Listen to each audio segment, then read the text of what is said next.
दंडपाणेश्वर मंदिराजवळील साई मंदिर परिसरात संत रामपालजी महाराज यांच्या जिल्हा सत्संगाचे भव्य आयोजन करण्यात आले होते। नंदुरबार, तळोदा, शहादा, अक्कलकुवा, धडगाव आदी तालुक्यातून हजारो अनुयायांनी हजेरी लावली होती। प्रोजेक्टरद्वारे दिलेल्या प्रवचनात मानव जन्माचे महत्त्व, गुरु महात्म्याचे स्थान आणि सत्यभक्तीची गरज यावर संतांनी प्रभावी मार्गदर्शन केले। संत कबीर व ऋषी सुखदेव यांच्या उदाहरणांद्वारे भक्तीविना जीवन व्यर्थ असल्याचे त्यांनी स्पष्ट केले।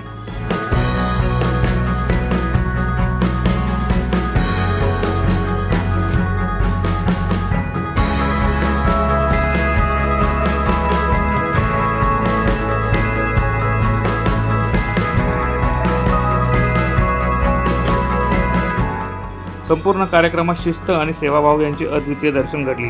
पादत्राणे, पाणी, चहा, वाहनतळ व्यवस्थेपासून प्रत्येक सेवेमध्ये अनुयायांचे समर्पण दिसून आले। वनवासी आश्रमाच्या कार्यकर्ता शीला गावित यांनी सेवाभावाची स्तुती करत सत्संगाबद्दल समाधान व्यक्त केले आहे।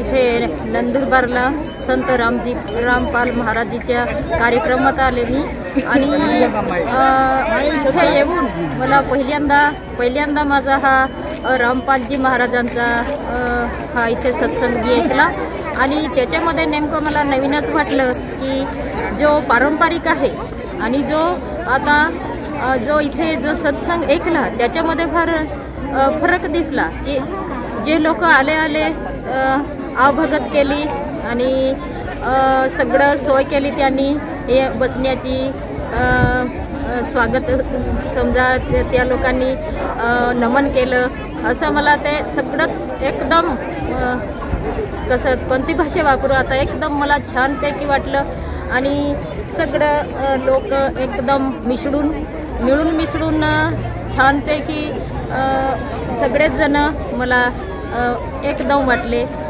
त्याच्याबद्दल मला कार्यक्रमात येऊन एकदम छान आवडलं आहे। प्रतिनिधी प्रवीण चव्हाण, माझा महाराष्ट्र न्यूज, नंदुरबार।